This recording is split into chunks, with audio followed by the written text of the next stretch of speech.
Suotin natin yung yellow sa basket number 6. Ayan. Ito po yung sa basket number 6 mga bossing. Ang kinaibahan po yan sa basket number 5. Ito pong basket number 5 ay medyo manipis lang po talaga siya, no? Pero malambot po ito at hindi po siya mag-vacant at mukhang matagal po siya magagamit mga bossing.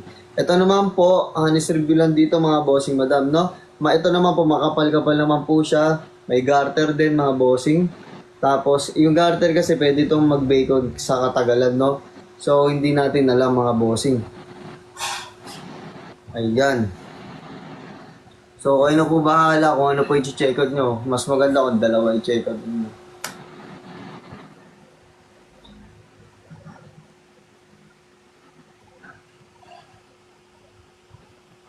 Ayan, maraming salamat po sa mga nag-check out din dyan mga bossing madam ha. Pakamit na lang din guys ng height and weight for size recommendation na. Ayan, ito po yung dilaw mga bossing.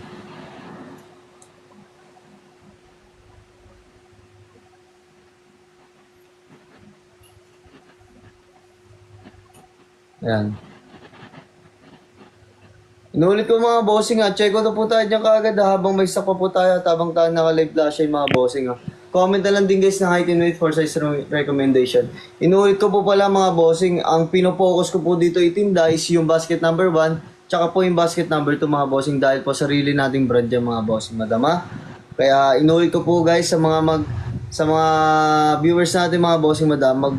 Comment na po kayo guys ng height and weight nyo for size recommendation para mapag-check out po kayo ng basket number 1, basket number 2 mga bossing madam. Yan, let's go na guys, check out po tayo dyan guys habang may stock pa po tayo at habang tayo naka-live dash pa mga bossing.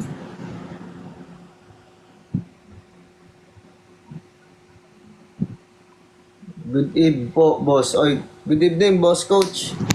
Yan, let's go na guys ha, comment tayo guys ng height and weight ha for size recommendation natin mga bossing madam. Para makapag-check out na po tayo dyan mga bossing. Ayun o, check out na ba? Maraming salamat boss Brian De Luna. Thank you so much Brian De Luna. Maraming salamat po.